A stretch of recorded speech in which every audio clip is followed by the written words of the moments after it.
नमस्कार मेरे प्यारे भाइयों, मैं हूं अनुज और आप सुन रहे हैं हॉरर कहानी, वो भी मेरी जुबानी। दोस्तों, आज का हॉरर पॉडकास्ट बस ड्राइवर की है जिनका नाम रामसेवक है। तो चलिए अब यह कहानी रामसेवक जी के नजरिया से सुनते हैं। लेकिन उससे पहले आप लोगों से एक शिकायत है। आप लोग कहानी को पूरा सुनते हैं लेकिन लाइक नहीं करते हैं। इस बार मैंने आप लोगों से बहुत उम्मीद लगाई है कि आप लोग इस बार वीडियो को लाइक भी करेंगे और चैनल को सब्सक्राइब करके अपना सपोर्ट जरूर दिखाएंगे। और अगर आप लोग चाहते हैं कि आपका नाम वीडियो में लिया जाए तो कमेंट में अपना नाम और अपने शहर का नाम जरूर लिखें। तो अब ज्यादा समय नहीं लेते हैं, चलिए कहानी की शुरुआत करते हैं। दोस्तों, मेरा नाम रामसेवक है। उत्तर प्रदेश की धरती पर जन्म लिया, लेकिन किस्मत की रोटी मुझे हिमाचल की इन पहाड़ी सड़कों पर खींच लाई। पेशे से मैं एक बस ड्राइवर हूं और पिछले 15 सालों से यही भारी भरकम गाड़ियों का स्टीयरिंग घुमाकर अपना और अपने परिवार का पेट पाल रहा हूं। इन 15 सालों में मैंने न जाने कितने ही रास्ते नापे, कितनी ही रातें सड़कों पर गुजारी, लेकिन आज मैं आप लोगों को जो कहानी सुनाने जा रहा हूं वो मेरे इसी ड्राइवर वाले जीवन का वो काला पन्ना है जिसे मैं आज तक भुला नहीं पाया हूं। ये उस एक रात की कहानी है जब मौत मेरे और मेरे 40 मुसाफिरों के ठीक बगल वाली सीट पर आकर बैठ गई थी। उस रात जो हुआ उसने मुझे यह यकीन दिला दिया कि इस दुनिया में सिर्फ वो ही नहीं है जो हमें अपनी आंखों से दिखाई देता है। कुछ ऐसी भी ताकतें हैं जो अंधेरे में पलती हैं और सही मौके का इंतजार करती हैं। ये बात आज से लगभग 7-8 साल पुरानी होगी। 2018 का वक्त था। मैं उस समय हिमाचल रोडवेज में नई लगी एक प्राइवेट कंपनी की बस चलाता था। मेरा कंडक्टर था काशी। लड़का था तो मुझसे उम्र में काफी छोटा, लेकिन था बड़ा तेज और बातूनी। उसके साथ लंबे सफर का पता ही नहीं चलता था। सालों से हम दोनों की जोड़ी जमी हुई थी। हम ज्यादातर दिन के रूट पर ही बस चलाते थे, लेकिन फिर कंपनी में ड्राइवरों की कुछ कमी हुई और कुछ पुराने रूटों पर नई बसें डाली गईं। इसी फेरबदल में मेरा ट्रांसफर उस रूट पर कर दिया गया जिसे पहाड़ी ड्राइवर आज भी मौत का रास्ता कहते हैं। शिमला से दिल्ली रात का सफर। मुझे जब पहली बार इस रूट पर नाइट ड्यूटी का ऑर्डर मिला तो सच कहूं मेरा दिल थोड़ा घबराया था। मैंने हिमाचल की सड़कों पर सालों बस चलाई थी, पर वो भी दिन के उजाले में। रात के अंधेरे में इन घुमावदार संकरे रास्तों पर बस चलाना, जहां एक तरफ हजारों फीट गहरी खाई हो और दूसरी तरफ सीना ताने खड़ा पहाड़, ये सोचना भी रोंगटे खड़े कर देता था। पर नौकरी तो नौकरी थी, पेट का सवाल था। मैंने मन को समझाया कि रामसेवक, डर गया तो घर कैसे चलेगा। यही सोचकर मैंने और काशी ने इस नए सफर के लिए हामी भर दी। शुरू के कुछ हफ्ते तो सब ठीक ठाक रहा। हम शाम को 8 बजे शिमला से निकलते और सुबह सूरज निकलने तक दिल्ली पहुंच जाते। सवारियां भी अच्छी खासी मिल जाती थी, लेकिन शायद वो खामोशी किसी बड़े तूफान से पहले का सन्नाटा थी। वो उस रात की बात है जब हमारा सफर शुरू होने वाला था। उस दिन शाम से ही मौसम में एक अजीब सी बात थी। बारिश नहीं थी, बादल भी साफ थे, लेकिन एक अनजानी घनी धुंध पहाड़ों से नीचे उतर रही थी। धुंध भी ऐसी कि जैसे किसी ने दूध की चादर बिछा दी हो। हाथ को हाथ सुझाई नहीं दे रहा था। बस अड्डे पर सवारियां बेचैन हो रही थीं। कुछ लोग कह रहे थे, ड्राइवर साहब आज मत निकालो बस, मौसम ठीक नहीं है। लेकिन कुछ दिल्ली जाने वाले नौजवान लड़के थे जिन्हें शायद सुबह कोई जरूरी काम था। वो बार बार आकर काशी से कह रहे थे, खलासी साहब उस्ताद को बोलो बस निकालें, धीरे धीरे चलेंगे, पहुंच जाएंगे, यहां रुककर क्या करेंगे। काशी ने आकर मुझसे पूछा, उस्ताद क्या करें, सवारियां तो जाने को तैयार हैं। मैंने धुंध की उस सफेद दीवार की तरफ देखा जो बस के शीशे के ठीक बाहर खड़ी थी। मन में एक अजीब सी आशंका हो रही थी, जैसे कोई अंदर से कह रहा हो कि आज रुक जा। पर फिर उन सवारियों का चेहरा याद आया जिन्हें घर पहुंचना था। मैंने एक गहरी सांस ली और कहा, काशी सबको बोल दे बैठ जाए, ऊपर वाले का नाम लेकर चलते हैं, वही मालिक है। बस में लगभग 40 से 45 सवारियां थीं। कुछ परिवार वाले थे, कुछ कॉलेज के लड़के लड़कियां और कुछ फौजी भाई जो छुट्टी पर घर जा रहे थे। सब अपनी अपनी सीटों पर बैठ गए। मैंने हनुमान जी का छोटा सा लॉकेट चूमा जो हमेशा मेरे गले में रहता था और बस का इंजन स्टार्ट कर दिया। रात के ठीक 8:30 पर हमने शिमला बस अड्डे को अलविदा कहा। जैसे जैसे हम शहर से बाहर निकलकर पहाड़ी रास्ते पर चढ़ने लगे, धुंध और भी ज्यादा घनी होती जा रही थी। वाइपर चलाने का कोई फायदा नहीं था, क्योंकि शीशे पर पानी नहीं बल्कि धुंध की एक मोटी परत जम रही थी। मैं बस की हेडलाइट्स की पीली रोशनी के सहारे इंच इंच करके बस को आगे बढ़ा रहा था।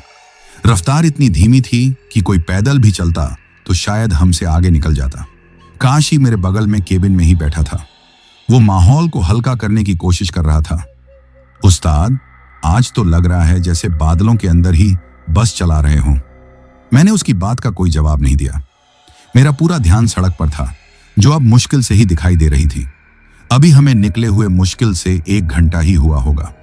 हम एक ऐसे सुनसान इलाके से गुजर रहे थे जहां दूर दूर तक कोई गांव या बस्ती नहीं थी।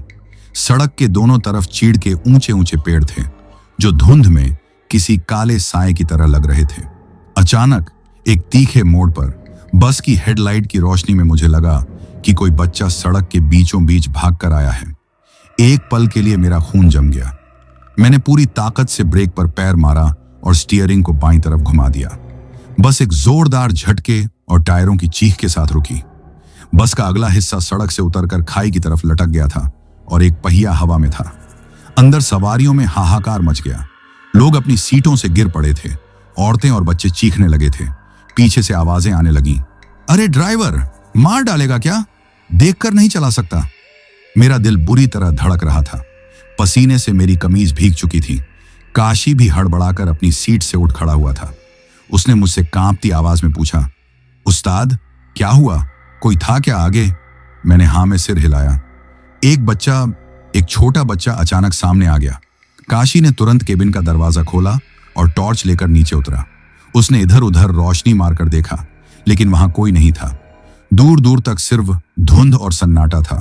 वो वापस बस में आया और बोला, उस्ताद, यहां तो कोई भी नहीं है। आपको कोई वहम हुआ होगा। मैंने कहा, नहीं काशी, मैंने अपनी आंखों से देखा था। एक बच्चा था, लाल रंग की शर्ट पहने हुए। सवारियां भी अब शांत हो चुकी थीं। कुछ लोग नीचे उतर आए थे। सबने मिलकर खाई की तरफ लटके हुए बस के हिस्से को धक्का दिया।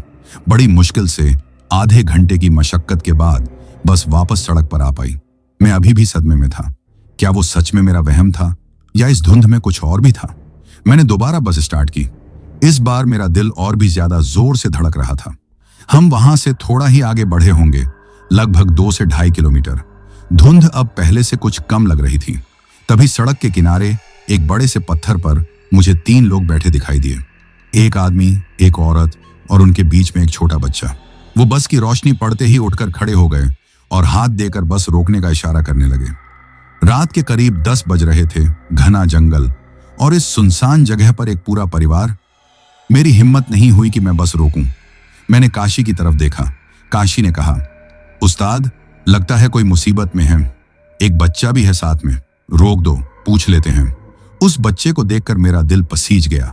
मुझे लगा कि शायद इन्हीं का बच्चा भागकर मेरी बस के आगे आ गया होगा। मैंने बस धीमी की और उनके पास जाकर रोक दी। काशी ने शीशा नीचे करके पूछा, भाई साहब, कहाँ जाना है? इस वक्त यहाँ क्या कर रहे हो? उस आदमी ने जवाब दिया, दिल्ली जाना है। हमारी गाड़ी खराब हो गई है, पीछे मोड़ पर। बच्चा साथ में है, ठंड बहुत है। बस में जगह मिल जाएगी? उसकी आवाज में एक अजीब सी घबराहट थी। मैंने काशी को इशारा किया। काशी ने दरवाजा खोला। वो तीनों चुपचाप बस में चढ़ गए। जैसे ही वो मेरे पास से गुजरे, मुझे एक अजीब सी गंध महसूस हुई, जैसे गीली मिट्टी, दबे हुए सड़े पत्तों और किसी जंगली भीगे हुए जानवर की मिलीजुली महक हो। वो बहुत अजीब और असहज करने वाली गंध थी। उन्होंने किराया देने के लिए पैसे निकाले। मैंने देखा कि उनके हाथ बर्फ की तरह ठंडे और सफेद पड़ रहे थे। लेकिन जो सबसे अजीब बात थी वो यह कि इस कड़ाके की ठंड और नमी वाली धुंध में भी उनके कपड़ों पर नमी का एक कतरा तक नहीं था। वो बिल्कुल सूखे थे, जैसे अभी अभी घर से इस्त्री किए हुए कपड़े पहनकर निकले हों। मेरा माथा ठनका, लेकिन मैंने अपने मन को फिर समझाया कि शायद ये लोग काफी देर से यहां नहीं होंगे, अभी अभी आए होंगे। वो तीनों जाकर ड्राइवर केबिन के ठीक पीछे वाली लंबी सीट पर एक साथ बैठ गए। मैंने बस आगे बढ़ा दी, लेकिन वो अजीब सी गंध अब भी केबिन में भरी हुई थी और मुझे बार बार यह महसूस हो रहा था कि मेरे पीछे बैठा वो परिवार मुझे ही घूर रहा है। मैंने साइड वाले शीशे से देखने की कोशिश की, लेकिन उनकी परछाई ठीक से दिखाई नहीं दे रही थी। सफर फिर से शुरू हो चुका था, लेकिन इस बार बस में मेरे अलावा 3 और ऐसी सवारियां थीं जिनका वजूद उस घनी धुंध से भी ज्यादा रहस्यमयी था। और मुझे इस बात का जरा भी अंदाजा नहीं था कि मैंने दरवाजा खोलकर किसी मुसीबत में फंसे परिवार को नहीं, बल्कि खुद मौत को अपनी बस में बिठा लिया था। दोस्तों, बस अब उस घनी धुंध को चीरती हुई आगे बढ़ रही थी। अंदर की बत्तियां बंद थीं, सिर्फ मेरे डैशबोर्ड की हल्की नीली और पीली रोशनी केबिन में फैली हुई थी। ज्यादातर सवारियां अपनी अपनी सीटों पर सो चुकी थीं। सफर के इस पड़ाव पर अक्सर ऐसा ही होता है, एक खामोशी सी पसर जाती है जिसमें सिर्फ बस के इंजन की घरघराहट और सड़क पर टायर घिसने की आवाज ही साथी होती है। लेकिन उस रात उस खामोशी में भी एक अनजाना शोर था, एक ऐसा शोर जो कानों से नहीं बल्कि रूह से महसूस हो रहा था। वो तीनों, यानी वो आदमी, औरत और उनका बच्चा, मेरे ठीक पीछे वाली सीट पर पत्थर की मूर्तों की तरह बैठे थे। मैंने बस आगे बढ़ाते हुए कई बार कोशिश की कि मैं अपने काम पर ध्यान दूं, उन लोगों के बारे में न सोचूं। मैंने मन को समझाया कि राम सेवक, तू खामखा वहम कर रहा है। बेचारे मुसीबत के मारे हैं, शायद इसीलिए चुपचाप सहमे हुए बैठे हैं। उनके कपड़े सूखे थे तो हो सकता है उनकी गाड़ी अभी अभी खराब हुई हो। लेकिन मेरा दिल इन दलीलों को मानने को तैयार नहीं था। वो जो अजीब सी गंध थी वो अब भी हवा में तैर रही थी। वो गीली मिट्टी और सड़े हुए पत्तों की महक नहीं, वो उससे भी ज्यादा कुछ थी। उसमें एक अजीब सी ठंडक थी, जैसे किसी पुरानी सीलन भरी कब्रगाह की हवा बस के अंदर भर गई हो। मेरा जी मिचलाने लगा। मैंने सोचा कि थोड़ा शीशा खोलकर ताजी हवा ले लूं। मैंने अपनी साइड की खिड़की का शीशा हल्का सा नीचे किया। एकदम से बर्फीली हवा का एक झोंका मेरे चेहरे से टकराया। धुंध का एक गुब्बार अंदर आया और उस गंध को कुछ पल के लिए दबा गया। मुझे थोड़ी राहत मिली, लेकिन 2 ही पल में मेरा हाथ ठंड से सुन्न पड़ने लगा। मजबूरी में मुझे शीशा वापस बंद करना पड़ा, और शीशा बंद होते ही वो गंध फिर से पहले से भी ज्यादा ताकत से मुझ पर हावी हो गई। अब मुझे पक्का यकीन हो गया था कि यह गंध उन्हीं तीनों के जिस्म से आ रही थी। काशी, जो अब तक ऊँघ रहा था, अचानक से सीधा होकर बैठा। उसने अपनी नाक से कोड़ी और बोला, उस्ताद, ये कैसी बांस आ रही है? कोई सवारी, जानवर वानवर तो नहीं ले आई है अपने साथ? उसकी बात सुनकर मेरे सीने में एक पल को ठंड सी दौड़ गई। मैंने कहा, पता नहीं काशी, शायद बाहर से ही आ रही होगी। जंगल का इलाका है। मैंने जानबूझकर उन तीनों का जिक्र नहीं किया। मैं उसे डराना नहीं चाहता था, या शायद मैं खुद अपनी आंखों देखी और महसूस की हुई बात को जुबान पर लाने से डर रहा था। काशी ने कंधे उचकाए और फिर से सीट पर टेक लगाकर आंखें बंद कर लीं। मैं फिर से अकेला रह गया था, अपनी सोच और उस भयानक गंध के साथ। अब मैंने एक और अजीब चीज पर गौर किया। वो तीनों जब से बस में चढ़े थे, उन्होंने आपस में एक शब्द भी नहीं बोला था। यहां तक कि वो छोटा बच्चा भी, जो मुश्किल से 4-5 साल का रहा होगा, बिल्कुल खामोश था। न कोई रोना, न कोई फुसफुसाना, बस एक मुर्दा शांति। मैं बार बार अपने ड्राइवर वाले बड़े शीशे में पीछे देखने की कोशिश कर रहा था। धुंध और अंधेरे की वजह से सब कुछ धुंधला दिख रहा था, लेकिन मुझे उनकी धुंधली आकृतियां दिखाई दे रही थीं। वो तीनों एक ही मुद्रा में बैठे थे, सीधे, बिना हिले डुले, जैसे वो इंसान नहीं बल्कि किसी कलाकार के बनाए हुए पुतले हों। तभी मुझे एक और आवाज सुनाई दी, एक बहुत ही धीमी, लयबद्ध आवाज, टक टक। पहले मुझे लगा कि ये इंजन का कोई शोर है, या शायद बस की बॉडी का कोई पुर्जा ढीला होकर बज रहा है। मैंने ध्यान हटाने की कोशिश की, पर वो आवाज लगातार आ रही थी। वो मेरे ठीक पीछे से आ रही थी। मेरा दिल जोर जोर से धड़कने लगा। मैंने हिम्मत करके एक बार फिर शीशे में देखा। इस बार मुझे थोड़ा साफ दिखाई दिया। वो औरत जो बीच में बैठी थी, उसकी एक उंगली सीट के लोहे वाले हैंडल पर धीरे धीरे बज रही थी। टक टक। उसकी हरकत में कोई बेचैनी नहीं थी, कोई घबराहट नहीं थी। वो बिल्कुल शांत भाव से एक ही रफ्तार से उस हैंडल को बजाए जा रही थी, और उस आवाज में कुछ ऐसा था जो मेरे दिमाग पर हथौड़े की तरह चोट कर रहा था। अब मेरा डर यकीन में बदलने लगा था। ये लोग सामान्य नहीं हैं, कुछ तो बहुत ज्यादा गड़बड़ है। मेरा गला सूख रहा था। मैंने पानी की बोतल उठाने के लिए हाथ बढ़ाया, जो डैशबोर्ड पर रखी थी। बोतल उठाते हुए मेरी नजर एक बार फिर उस बड़े शीशे पर पड़ी, और उस एक पल में जो मैंने देखा, उसके लिए मैं अपनी जिंदगी में कभी तैयार नहीं था। 1 सेकंड के लिए, सिर्फ 1 सेकंड के लिए मुझे शीशे में वो सीट खाली दिखाई दी, बिल्कुल खाली, जैसे वहां कोई बैठा ही ना हो। मेरा दिल उछलकर हलक में आ गया। मेरी आंखों के सामने अंधेरा छा गया और बस का स्टीयरिंग मेरे हाथ से फिसलने लगा। बस हल्की सी लहराई। मैंने झटके से अपनी आंखें मींची और फिर खोली। स्टीयरिंग को कसकर पकड़ा और कांपते हुए फिर से शीशे में देखा। वो तीनों वापस वहां थे, उसी तरह बैठे हुए।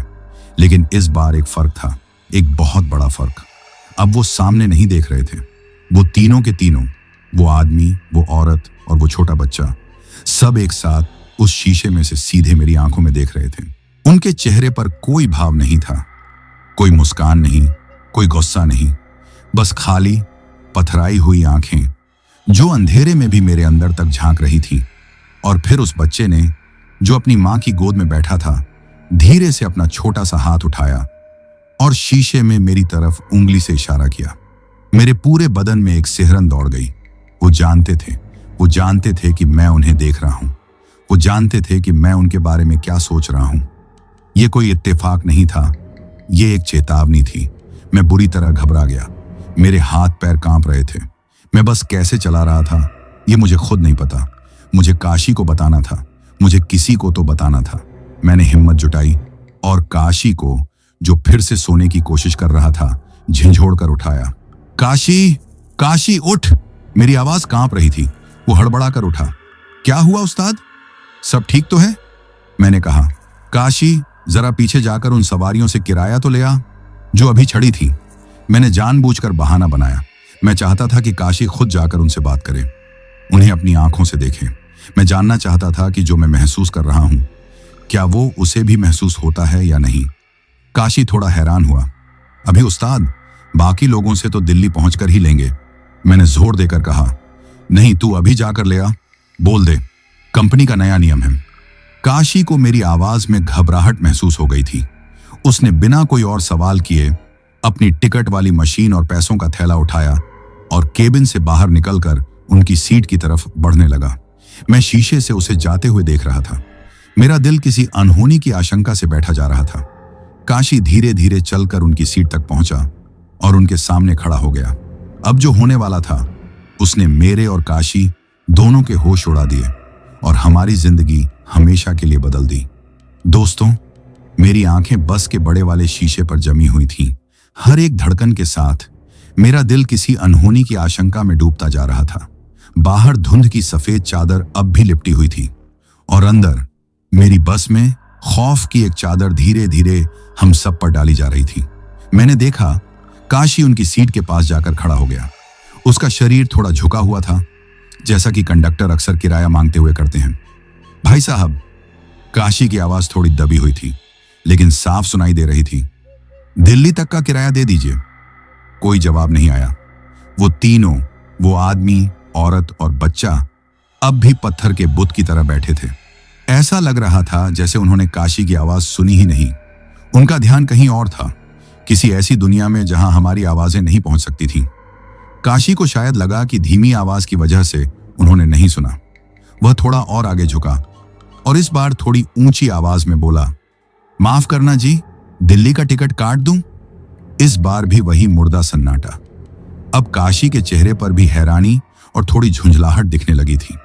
रात का वक्त, सुनसान रास्ता और ऐसी अजीब सवारियां, किसी का भी माथा ठनक जाता। उसने शायद सोचा कि ये लोग बहके हुए हैं या जानबूझकर उसे नजरअंदाज कर रहे हैं। उसने अपना हाथ आगे बढ़ाया और उस आदमी के कंधे को हल्के से छुआ, उसे अपनी तरफ खींचने के लिए। अरे भाई साहब, सुन! काशी का वाक्य अधूरा रह गया। जिस पल उसकी उंगलियों ने उस आदमी के कंधे को छुआ, मैंने देखा कि काशी का पूरा शरीर एक बिजली के झटके की तरह कांप गया। उसने अपना हाथ ऐसे पीछे खींचा जैसे किसी जलती हुई चीज को छू लिया हो। उसका चेहरा, जो अब तक झुंझलाहट में था, अब सफेद पड़ चुका था। उसकी आंखें डर से फैल गई थीं। अब उस आदमी ने अपनी गर्दन घुमाई, बहुत धीरे धीरे, एक अजीब सी अकड़न के साथ, जैसे कोई मशीन घूम रही हो। उसने अपना चेहरा काशी की तरफ किया। मैं शीशे से यह सब देख रहा था और मेरी सांसें रुकी हुई थीं। उस आदमी की आंखें, हे भगवान, मैं उन आंखों को कभी नहीं भूल सकता। वो आंखें बिल्कुल खाली थीं, जैसे दो काले कांच के गोले हों, जिनमें न कोई चमक थी, न कोई भाव, न कोई जिंदगी। वो सिर्फ देख रही थी। लेकिन ऐसा लग रहा था जैसे वो काशी के आर पार देख रही हूं। और फिर उस आदमी के होंठ हिले। बस के इंजन के शोर को चीरती हुई एक आवाज आई। वो आवाज किसी इंसान की नहीं थी। वो सूखी, खुरदरी और खोखली थी, जैसे किसी गहरे सूखे कुएं से आ रही हो। उसने कहा, किराया? एक पल का ठहराव आया जिसमें पूरी बस की खामोशी सिमट थी।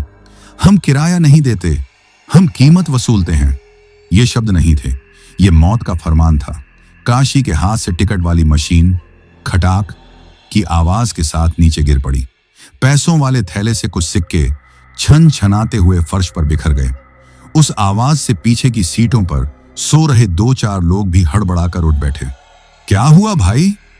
एक अधेड़ उम्र के आदमी ने नींद में पूछा।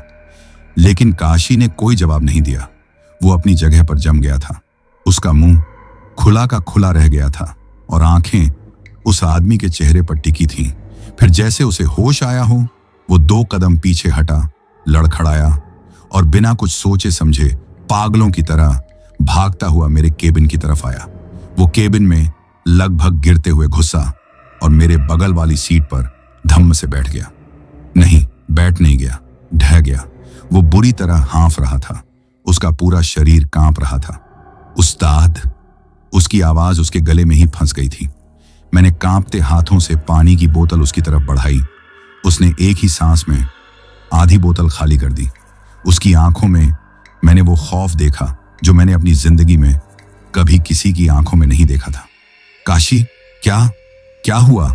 मैंने फुसफुसाकर पूछा, हालांकि मैं जवाब जानता था। उसने मेरी तरफ देखा और कांपती हुई उंगली से पीछे की तरफ इशारा किया। उस्ताद, वो लोग इंसान नहीं हैं। क्या बोला उसने? मैंने पूछा। काशी ने एक गहरी कांपती हुई सांस ली। उसने कहा, वो किराया नहीं, कीमत वसूलते हैं। उसने आगे बताया। और उसका कंधा, उस्ताद, बिल्कुल ठंडा था, जैसे किसी लाश को छू लिया हो, बर्फ से भी ज्यादा ठंडा। अब मेरे मन में कोई शक नहीं बचा था। मेरा वहम, मेरा डर, सब सच था। हम किसी भयानक मुसीबत में फंस चुके थे। हम अपनी बस में अपने साथ अपनी मौत को लेकर चल रहे थे। मैंने हिम्मत करके एक बार फिर शीशे में देखा। मेरे रोंगटे खड़े हो गए। वो तीनों इन अपनी सीट से उठकर खड़े हो गए थे। उनका खड़ा होना भी सामान्य नहीं था। वो किसी इंसान की तरह सहजता से नहीं उठे थे, बल्कि ऐसे उठे थे जैसे कोई कठपुतली हो जिसे धागों से खींचा जा रहा हो। वो अब भी चुप थे, लेकिन उनकी मौजूदगी का खौफ पूरी बस में फैलने लगा था। जो लोग जागे हुए थे वो भी उन्हें हैरानी और डर से देख रहे थे। और फिर उन्होंने हमारी तरफ, मेरे केबिन की तरफ चलना शुरू कर दिया। बहुत धीरे धीरे, एक एक कदम नपा तुला हुआ, जैसे कोई शिकारी अपने शिकार की तरफ बढ़ता है। वो बच्चा जो अब तक औरत की गोद में था, अब उस आदमी का हाथ पकड़कर चल रहा था। और वो तीनों की खाली बेजान आंखें सीधे हम पर, यानी मुझ पर और काशी पर टिकी हुई थीं। वो आ रहे थे और हमें नहीं पता था कि वो क्या करने वाले थे। दोस्तों, वो तीनों धीरे धीरे बस के गलियारे में हमारी तरफ बढ़ रहे थे। उनका चलना किसी इंसान का चलना नहीं था। उनके कदमों में और एक अजीब सी अकड़न थी, जैसे उनके घुटने मुड़ते ही ना हों। और सबसे खौफनाक बात यह थी कि उनके पैरों से जरा भी आवाज नहीं हो रही थी। वो हवा में तैरते हुए से लग रहे थे। बस में जो कुछ लोग जाग रहे थे वो भी इस अजीब जुलूस को देखकर सहम गए थे। एक फौजी भाई ने अपनी सीट से उठकर पूछने की कोशिश की, अरे भाई साहब, क्या बात है, कोई परेशानी है क्या? लेकिन उस आदमी ने कोई जवाब नहीं दिया। उसकी और उसके परिवार की खाली आंखें सिर्फ मेरे केबिन के दरवाजे पर टिकी थीं। मेरे दिमाग में खतरे की घंटी बज रही थी। वो मेरे और काशी के मां बहुत करीब आ चुके थे। कुछ ही पलों में वो केबिन के दरवाजे तक पहुंच जाते। मेरे अंदर का ड्राइवर, जो सालों से इन सड़कों पर मौत को छका रहा था, अचानक से जाग गया। डर अपनी जगह था, पर जिंदा रहने की इच्छा उससे कहीं ज्यादा बड़ी थी। मैं चीखा, काशी, दरवाजा, केबिन का दरवाजा अंदर से बंद कर। मेरी आवाज सुनकर काशी जैसे किसी गहरे सपने से जागा। उसने कांपते हुए हाथों से केबिन के दरवाजे की तरफ देखा। वो आदमी अब दरवाजे से बस 2 कदम दूर था। काशी ने एक झटके में दरवाजा अंदर खींचा और पूरी ताकत से लकड़ी का मोटा सा सिटकनी लगा दी। खट की एक जोरदार आवाज हुई और ठीक उसी पल दरवाजे के दूसरी तरफ उस आदमी का हाथ हैंडल पर पड़ा। अगर 1 सेकंड की भी देर हो जाती तो वो अंदर होता। हम दोनों ने राहत की सांस ली, लेकिन यह राहत सिर्फ कुछ पलों की थी। अब वो दरवाजे के ठीक बाहर खड़े थे। कोई जोर जोर से दरवाजा नहीं पीट रहा था, कोई चिल्ला नहीं रहा था। बाहर एक अजीब खौफनाक सन्नाटा था, और यह सन्नाटा किसी भी शोर से ज्यादा डरावना था। फिर एक आवाज शुरू हुई, एक हल्की खुरचने की आवाज, जैसे कोई अपने लंबे पैने नाखूनों से दरवाजे की लकड़ी को कुरेद रहा हो। वो आवाज मेरे कानों से होकर सीधे मेरे दिल में उतर रही थी। मैं और काशी दोनों दरवाजे को ऐसे घूर रहे थे जैसे वो अभी टूट कर गिर जाएगा। तभी इंजन के शोर के बावजूद हमें वो खोखली आवाज फिर सुनाई दी। वो दरवाजे के दूसरी तरफ से फुसफुसा रहा था, लेकिन उसकी आवाज ऐसी थी जैसे वो हमारे कान में ही बोल रहा हो, ड्राइवर, ये दरवाजा तुम्हें नहीं बचा पाएगा। मैं और काशी एक दूसरे का चेहरा देखने लगे। हमारे चेहरे पर हवाइयां उड़ रही थीं। वो फिर बोला, तुम हमें हमारी मंजिल तक पहुंचाओगे? दरवाजा खोलो। कौन सी मंजिल? काशी ने कांपती हुई आवाज में पूछा, जैसे वो सच में जवाब की उम्मीद कर रहा हो। बाहर खामोशी छा गई। खुरचने की आवाज भी बंद हो गई।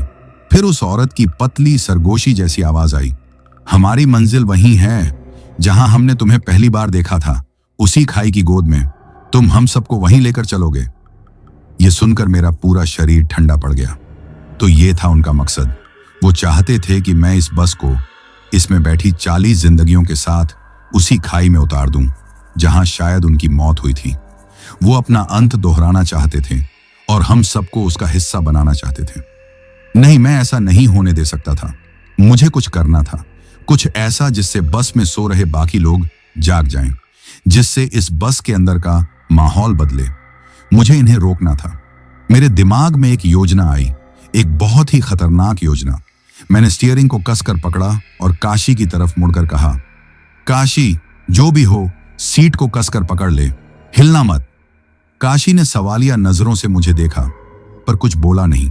उसने अपनी सीट के हैंडल को दोनों हाथों से जकड़ लिया। मैंने एक गहरी सांस ली और फिर मैंने पूरी ताकत से बस के ब्रेक पर पैर दे मारा। बस एक जोरदार झटके के साथ रुक गई। टायरों की चीख ने रात के सन्नाटे को चीर दिया। बस के अंदर हाहाकार मच गया। जो लोग सो रहे थे वो अपनी सीटों से आगे की तरफ जा गिरे। लोगों की चीखें, गालियां और रोने की आवाजें गूंजने लगीं। मार दिया रे! अरे क्या कर रहा है ड्राइवर? बाहर केबिन के दरवाजे पर से खुरचने की आवाज बंद हो गई थी। मैंने साइड वाले शीशे से पीछे देखने की कोशिश की। वो तीनों इस अचानक लगे झटके से अपना संतुलन खोकर बस के गलियारे में गिर पड़े थे। एक पल को मुझे लगा कि मेरी योजना काम कर गई, लेकिन अगले ही पल मेरे शरीर की सारी उम्मीद थम सी गई। वो तीनों जमीन पर से उठने लगे, लेकिन किसी घायल इंसान की तरह नहीं। वो बिना हाथों का सहारा लिए एकदम सीधे रोबोट की तरह कमर सीधी रखते हुए अपने पैरों पर खड़े हो गए, जैसे उन पर गुरुत्वाकर्षण का कोई असर ही ना हो। गिरने से उन्हें एक खरोंच तक नहीं आई थी। वो फिर से उसी जगह पर खड़े हो गए, मेरे केबिन के दरवाजे के ठीक सामने। और अब उस औरत ने, जो अब तक एकदम स्थिर खड़ी थी, धीरे धीरे अपना सिर उठाया और सीधे उस साइड मिरर में देखा जहां से मैं उसे देख रहा था। हमारी आंखें मिली और फिर वो मुस्कुराई। हे भगवान! वो मुस्कान उसके होंठ खींचकर कानों तक पहुंच गए थे और उन होंठों के बीच से मुझे उसके दांत दिखाई दिए। वो इंसानों जैसे नहीं थे। वो थोड़े ज्यादा लंबे, ज्यादा नुकीले और किसी जानवर की तरह पहने थे। वो एक ऐसी मुस्कान थी जिसमें कोई खुशी नहीं थी, सिर्फ और सिर्फ नफरत और क्रूरता थी। वो साफ बता रही थी कि तुम चाहे जो भी कर लो, हमारा कुछ नहीं बिगाड़ सकते। हम तुम्हारे साथ खेल रहे हैं। मेरा दिल बैठ गया। मेरा पहला प्लान पूरी तरह फेल हो चुका था और अब मुझे साफ पता था कि मैं किसी मामूली भूत या आत्मा से नहीं, बल्कि किसी बहुत ही भयानक और ताकतवर चीज से लड़ रहा था। दोस्तों, उस औरत की वो भयानक मुस्कान मेरे दिमाग में किसी गर्म लोहे की तरह छप गई थी। मेरे हाथ स्टीयरिंग पर जमे हुए थे और आंखें शीशे पर, लेकिन मुझे अब कुछ दिखाई नहीं दे रहा था। बस वो नुकीले, जानवर जैसे दांतों वाली मुस्कान और वो खाली, बेरहम आंखें। एक पल को लगा जैसे मेरे शरीर में जान ही नहीं बची है। मैं समझ गया था कि ये खेल खेल रहे हैं। ये हमें तड़पाना चाहते हैं। ये हमारी हिम्मत तोड़कर हमारे डर का मजा लेना चाहते हैं। पीछे बस में अब पूरा हंगामा मचा हुआ था। मेरे अचानक ब्रेक मारने से जो लोग गिरे थे वो अब उठ खड़े हुए थे और गुस्से में चिल्ला रहे थे। ओए ड्राइवर, पागल हो गया है क्या? अंधा है क्या? खाई में गिराएगा सबको? अगर बस में कोई खराबी है तो गाड़ी रोक दे, हमारी जान का दुश्मन बना है क्या? उनकी गालियां और उनका गुस्सा मेरे कानों तक पहुंच तो रहा था, पर मेरा दिमाग सुन्न हो गया था। काशी ने मुझे झकझोरा, उस्ताद उस्ताद, होश में आओ, लोग बहुत गुस्से में हैं, कुछ करो। लोगों का गुस्सा जायज था। उन्हें क्या पता था कि असली दुश्मन तो बस के अंदर ही मौजूद है। उन्हें क्या पता कि मैं उनकी जान बचाने के लिए ही ये सब कर रहा था। मैं उन्हें कैसे बताता कि हमारे साथ 3 लाशें सफर कर रही हैं जो हमें भी लाश बनाना चाहती हैं। कोई मेरी बात पर यकीन नहीं करता, सब मुझे पागल समझते। तभी मेरे दिमाग में एक और विचार आया, एक आखिरी रास्ता। अगर मैं इन्हें अपनी समझ से नहीं हरा सकता तो मुझे मदद चाहिए होगी, और मदद बस में बैठी इन्हीं 40 सवारियों से मिल सकती थी। मुझे उन्हें जगाना होगा, मुझे उन्हें वो दिखाना होगा जो मैं देख रहा हूं। मैंने फैसला कर लिया। मैंने कांपती हुई आवाज में जितनी जोर से हो सका पीछे की तरफ चिल्लाया, भाइयों माफ करना, बस के ब्रेक में कुछ बड़ी खराबी आ गई है, मैं कंट्रोल खो रहा हूं, सबको नीचे उतरना होगा, ये खतरनाक है। मेरी बात सुनते ही बस में गालियों का शोर एक पल में डर की खामोशी में बदल गया। ब्रेक फेल होने का नाम सुनते ही अच्छे अच्छे लोगों के पसीने छूट जाते हैं। क्या ब्रेक फेल? हे भगवान, रोक भाई, बस रोक। मैंने धीरे धीरे बस को सड़क के किनारे लगाया और हैंड ब्रेक खींच दिया। बस एक झटके के साथ रुक गई। मैंने काशी की तरफ देखा। उसकी आंखों में अब भी डर था, लेकिन मेरे प्लान की गंभीरता को वो समझ गया था। मैंने उसे आंखों से इशारा किया। काशी ने अपनी जगह से उठकर बस का मुख्य दरवाजा खोला और चिल्लाया, सब लोग जल्दी से नीचे उतर जाइए, एक एक करके, धक्का मुक्की मत करना, जल्दी करो। अब बस में अफरा तफरी मच गई। हर कोई अपनी जान बचाने के लिए जल्दी से जल्दी बस से बाहर निकलना चाहता था। लोग अपना छोटा मोटा सामान उठाकर गलियारे में आ गए और दरवाजे की तरफ बढ़ने लगे। लेकिन एक समस्या थी। दरवाजे तक पहुंचने के लिए उन्हें उस जगह से गुजरना था जहां वो तीनों, वो परिवार अब भी बुत बनकर खड़ा था। वो दरवाजे और सवारियों के बीच में एक दीवार की तरह थे। सबसे आगे वही फौजी भाई थे। उन्होंने रौबदार आवाज में कहा, ए भाई साहब, हटो जरा रास्ते से, दिखाई नहीं देता लोग उतर रहे हैं। उस आदमी ने कोई हरकत नहीं की। वो बस अपनी खाली नजरों से सामने देखता रहा। फौजी भाई को गुस्सा आ गया। वो बड़बड़ाए, बहरे हो क्या? और उन्होंने उस आदमी को कंधे से पकड़कर हटाने के लिए हाथ बढ़ाया। भाई साहब हटो। जिस पल फौजी भाई का हाथ उस आदमी के कंधे से टकराया, वो भी ठीक काशी की तरह एक झटके से पीछे हट गए। उनका हट्टा कट्टा शरीर कांप गया। बाप रे, ये तो बर्फ है बिल्कुल, वो चीखे।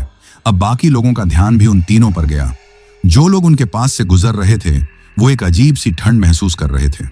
एक औरत बोली, यहां इतनी ठंड क्यों लग रही है, जैसे किसी फ्रीजर के पास खड़े हों। फौजी भाई ने हैरानी से उस आदमी के चेहरे की तरफ देखा और उनकी आंखें डर से फैल गईं। और तभी वो हुआ जिसने बस के अंदर मौजूद हर जागते इंसान की रूह को कंपा कर रख दिया। शायद बहुत सारे लोगों के एक साथ देखने की वजह से, या शायद उस फौजी के छूने की वजह से, उन तीनों का जो इंसानी रूप का भ्रम था वो एक पल के लिए गड़बड़ा गया। एक पल के लिए जहां वो हंसता खेलता परिवार खड़ा था, वहां हमें 3 गली सड़ी, पानी में फूली हुई लाशें दिखाई दी। उनके चेहरे सूजे हुए थे, त्वचा का रंग नीला काला पड़ गया था और उसे पानी टपक रहा था। उनके कपड़ों पर कीचड़ और हरी हरी काई जमी हुई थी। उनके होंठ काले पड़ चुके थे और आंखों की जगह सिर्फ 2 गहरे खाली गड्ढे थे। वो एक ऐसी भयानक तस्वीर थी जैसे किसी ने 3 लाशों को कई महीनों बाद किसी दलदल से बाहर निकाला हो। यह भयानक मंजर सिर्फ 1 या 2 सेकंड के लिए ही दिखा, लेकिन इतने में ही काम हो चुका था। फौजी भाई की एक गगनभेदी चीख निकली। उनके पीछे खड़ी औरत जिसने वो मंजर देखा था, वो भी चीख मारकर बेहोश हो गई। बस में चीख पुकार और भगदड़ मच गई। लोग एक दूसरे को रौंदते हुए दरवाजे की तरफ भागने लगे। अगले ही पल वो भयानक इल्यूजन वापस अपनी जगह पर आ गया। वो तीनों फिर से उसी साधारण लेकिन खौफनाक परिवार के रूप में खड़े थे। लेकिन अब कोई फर्क नहीं पड़ता था। उनका असली चेहरा, उनकी असलियत बस में मौजूद कई लोग देख चुके थे। खौफ अब सिर्फ मेरे और काशी के दिल में नहीं था, वो जाग चुका था। वो अब बस की हर सीट पर, हर सवारी के जन में दौड़ रहा था। हमारी बस रात के अंधेरे में एक सुनसान पहाड़ी सड़क पर खड़ी थी और अंदर अंदर नर्क का दरवाजा खुल चुका था। दोस्तों, बस के अंदर का मंजर अब किसी कयामत से कम नहीं था।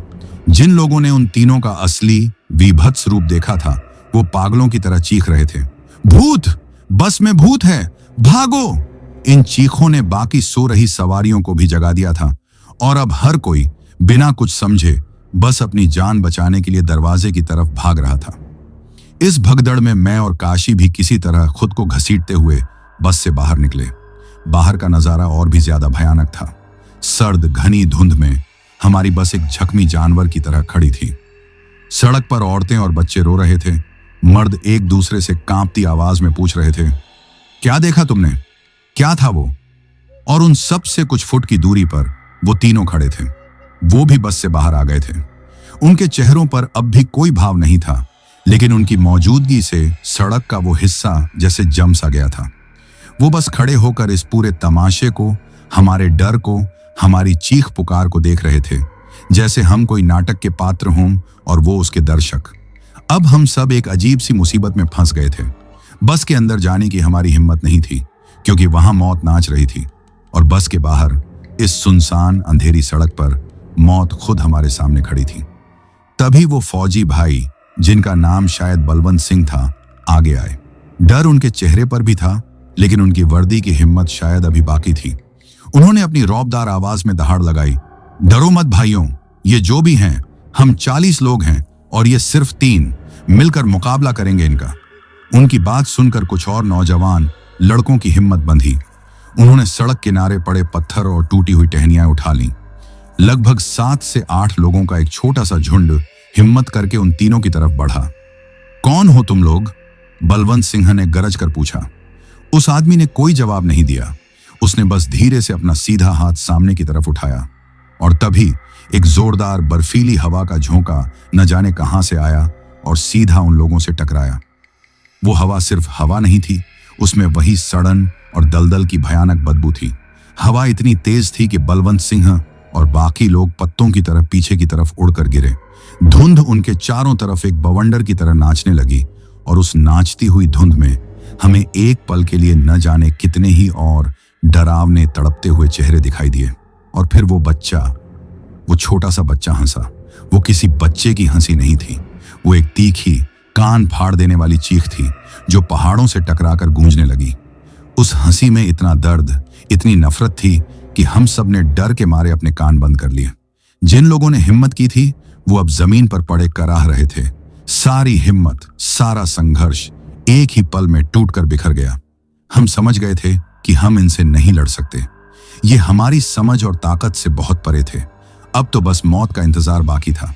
और तभी जब सारी उम्मीदें दम तोड़ चुकी थीं, हमें धुंध के पार से 2 पीली रोशनियां दिखाई दी।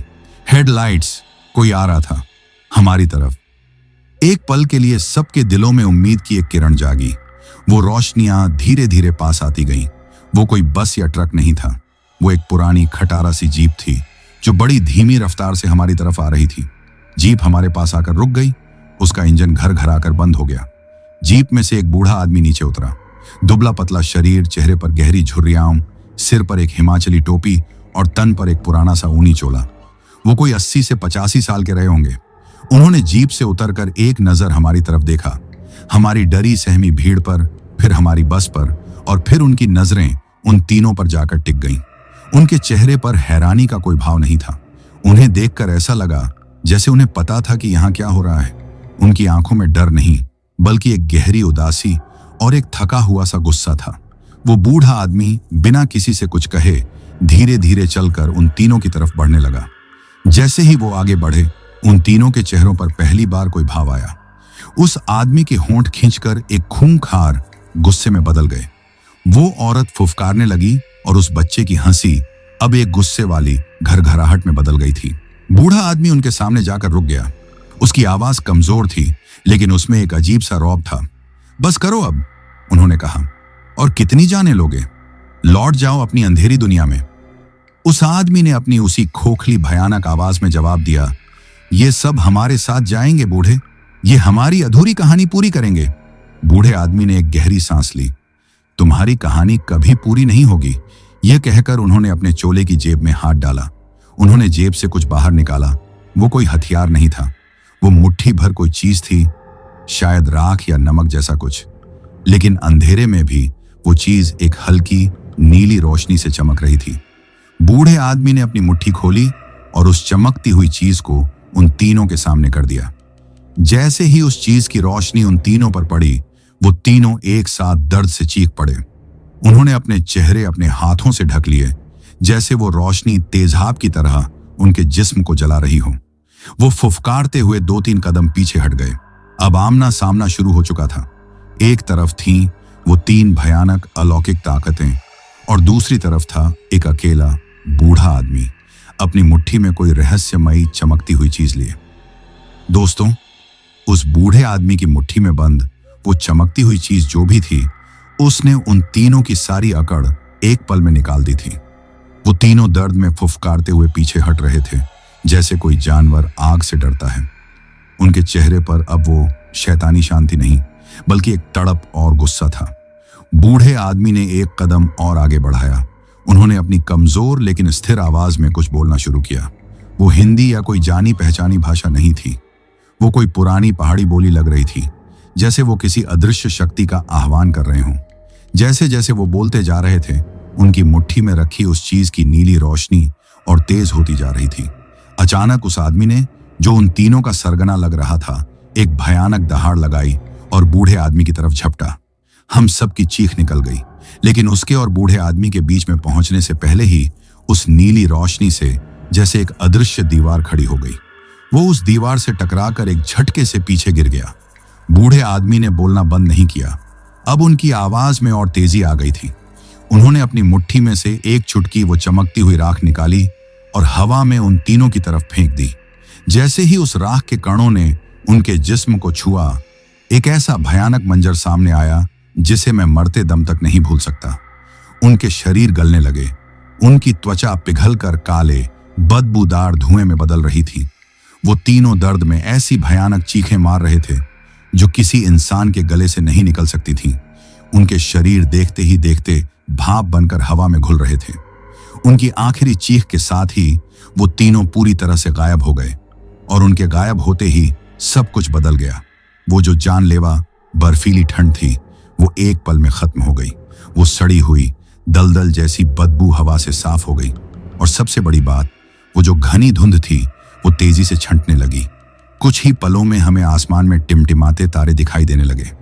सड़क पर खामोशी थी, लेकिन इस बार ये खामोशी सुकून देने वाली थी। हम सब 40 के 40 लोग उस बूढ़े आदमी को फटी फटी आंखों से देख रहे थे। वो अब बुरी तरह से हाँफ रहे थे और सहारा लेने के लिए अपनी जीभ से टिक गए थे। ऐसा लग रहा था जैसे उस लड़ाई ने उनकी सारी ताकत निचोड़ ली हो। बलवंत सिंह और बाकी लोग जो घायल हुए थे धीरे धीरे उठने लगे।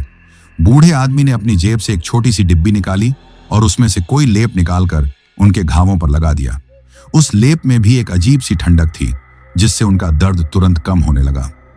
मैंने और काशी ने हिम्मत करके उस बूढ़े आदमी के पास जाने का फैसला किया। हम उनके पैर छूना चाहते थे, उनका धन्यवाद करना चाहते थे। आज वो न होते तो हम में से कोई भी जिंदा नहीं होता। मैं उनके पास पहुंचा और हाथ जोड़कर कहा, बाबा जी, आज आपने हम सबकी जान बचाई है। आप कौन हैं? बूढ़े आदमी ने एक थकी हुई नजर से मुझे देखा। मैं बस इस सड़क का एक पुराना चौकीदार हूं बेटा, उन्होंने कहा। फिर उन्होंने मेरी और बाकी सवारियों की तरफ देखकर एक चेतावनी दी। यह रास्ता शापित है ड्राइवर। यहां सूरज ढलने के बाद और सूरज उगने से पहले रुकना खुद अपनी कब्र खोदने जैसा है। तुमने उन्हें अपनी बस में बिठाकर बहुत बड़ी गलती की। अब जल्दी से सब लोग बस में बैठो और यहां से निकलो। और याद रखना, जब तक सुबह का उजाला ना हो जाए पीछे मुड़कर भी मत देखना और रुकना तो बिल्कुल नहीं। मैं उनसे और भी कुछ पूछना चाहता था, लेकिन उन्होंने मुझे मौका नहीं दिया। वो वापस अपनी जीप में बैठे, इंजन स्टार्ट किया और जिस रास्ते से आए थे उसी रास्ते पर वापस अंधेरे में गायब हो गए। हम सब ने एक दूसरे की तरफ देखा। बिना एक शब्द कहे सब चुपचाप वापस बस में आकर बैठ गए। किसी की हिम्मत नहीं थी कि कोई उस जगह के बारे में बात करे जहां कुछ देर पहले मौत खड़ी थी। मैंने बस स्टार्ट की और जितनी तेजी से हो सका उस जगह से बस को भगा ले गया। लगभग 1.5 घंटे बाद जब हम पहाड़ी इलाके से निकलकर मैदानी इलाके की शुरुआत में पहुंचे तो हमें एक ढाबा दिखाई दिया जो 24 घंटे खुला रहता था। मैंने बस को वहीं रोक दिया। हम सबको एक ब्रेक की सख्त जरूरत थी। सब लोग नीचे उतरकर चाय पानी पीने लगे, लेकिन मेरे और काशी के मन में अब भी वही सवाल घूम रहा था, वो तीनों कौन थे और वो बूढ़ा आदमी कौन था। हम ढाबे के मालिक के पास गए जो एक बुजुर्ग सरदार जी थे और सालों से वो ढाबा चला रहे थे। हमने उन्हें झिझकते हुए रात की पूरी कहानी बताई। सरदार जी हमारी बात सुनकर मुस्कुराए नहीं, बल्कि उनके चेहरे पर एक गहरी उदासी छा गई। उन्होंने एक ठंडी सांस भरी और बोले, पुत्र, किस्मत वाले हो तुम लोग जो बाबा जी तुम्हें वक्त पर मिल गए, वरना आज तुम्हारी बस की भी बस नंबर प्लेट ही मिलती खाई में। पर वो थे कौन बाबा जी? काशी ने पूछा। तब सरदार जी ने जो कहानी हमें सुनाई, उसे सुनकर हमारे पैरों तले से जमीन खिसक गई। उन्होंने बताया कि आज से कई साल पहले इसी पहाड़ी रास्ते पर एक गांव में एक परिवार रहता था, पति पत्नी और उनका एक 5 साल का बेटा। एक रात वो लोग अपनी कार से किसी शादी से लौट रहे थे। मौसम आज की ही तरह खराब था और अचानक आई एक घनी धुंध की वजह से ड्राइवर मोड़ का अंदाजा नहीं लगा पाया और उनकी कार सीधी खाई में जा गिरी। किसी को कई दिनों तक पता ही नहीं चला। जब तक बचाव दल उन तक पहुंचा, तब तक उनकी लाशें पानी में रहकर बुरी तरह सड़ चुकी थीं। सरदार जी ने बताया कि इतनी दर्दनाक और अचानक मौत की वजह से उन तीनों की आत्माओं को कभी शांति नहीं मिली। वो उसी सड़क पर भटकने लगे। वो एक छलावा बन गए जो दूसरे मुसाफिरों को भी अपने जैसा ही अंत देना चाहते थे। वो अक्सर घनी धुंध में एक बेबस परिवार का रूप लेकर मदद मांगते हैं और जो कोई भी उनकी मदद के लिए रुकता है वो उसे भी उसी खाई में ले जाकर मार देते हैं। और वो बूढ़े बाबा? मैंने पूछा। वो उस लड़के का दादा था, सरदार जी ने कहा। अपने बेटे, बहू और पोते की मौत के बाद वो टूट गया था। वो जानता था कि उसकी मौत सिर्फ एक हादसा नहीं थी, बल्कि उनकी आत्माएं भटक रही हैं। उसने अपनी बाकी की जिंदगी तंत्र, मंत्र और सिद्धियां हासिल करने में लगा दी ताकि वो इस सड़क को सुरक्षित कर सके। वो जो राख तुमने देखी, वो किसी बहुत बड़े सिद्ध पीठ की पवित्र भस्म थी जिसे उसने अपनी शक्तियों से अभिमंत्रित किया था। कुछ साल पहले बाबा जी तो गुजर गए, पर कहते हैं कि उनकी आत्मा आज भी एक चौकीदार की तरह इस सड़क की हिफाजत करती है।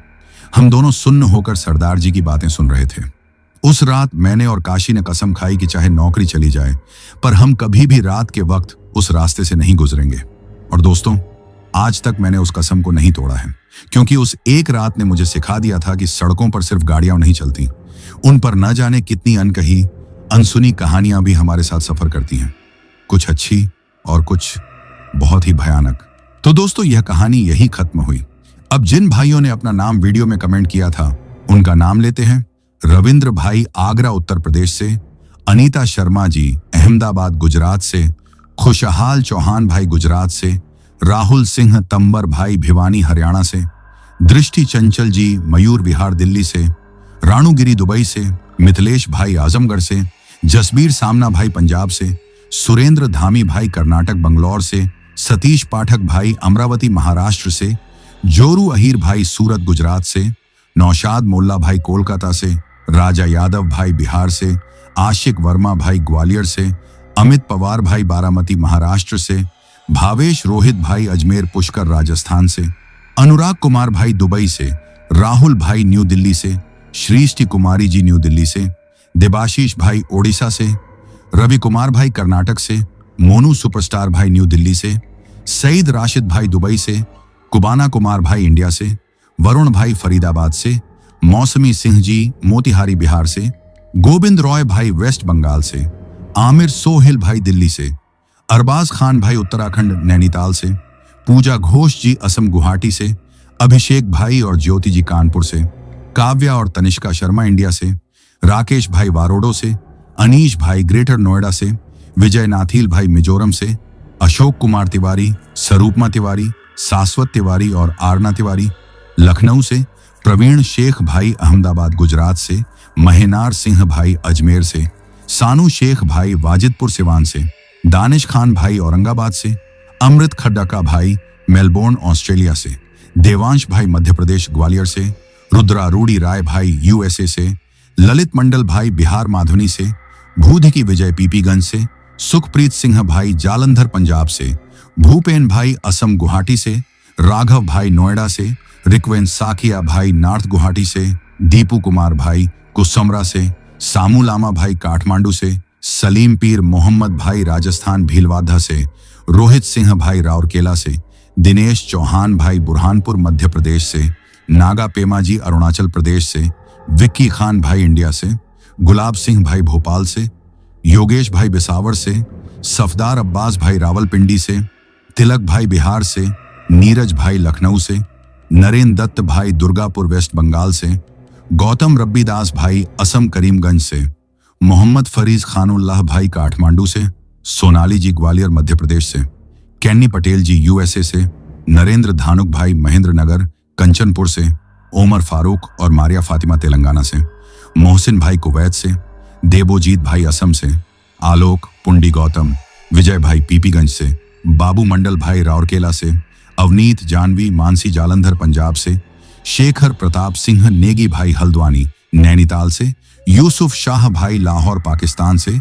निक्टर पीटर भाई अरुणाचल प्रदेश से, लोकेश भाई अलीगढ़ उत्तर प्रदेश से, मनोज जुएट भाई असम भेलुआ पादर से, कुलदीप राजभर भाई मऊ से, साहिल भाई जम्मू से, हानिया बन्नो जयपुर से, कृष्णा कुशवाहा भाई हाथरस से, अभिषेक तिवारी भाई संगम विहार से, ममता जायसवाल जी नोएडा से और जानवी जी इंडिया से। और जिन भाइयों ने अपना नाम कमेंट किया है लेकिन उनका नाम वीडियो में नहीं लिया गया है, तो भाइयों आप लोग टेंशन ना लें, आप लोगों का नाम अगली वीडियो में जरूर लिया जाएगा। और अगर आप लोग भी चाहते हैं कि आपका नाम वीडियो में लिया जाए तो अपना नाम और अपने शहर का नाम वीडियो में कमेंट करें। अगर आपको यह कहानी पसंद आई हो तो वीडियो को लाइक और चैनल को सब्सक्राइब करें ताकि और भी डरावनी कहानियां आप तक पहुंच सकें। कहानी को अंत तक सुनने के लिए दिल से धन्यवाद दोस्तों। आज के लिए बस इतना ही। मिलते हैं जल्द ही कुछ नई कहानियों के साथ। तब तक के लिए अपना ध्यान रखिए।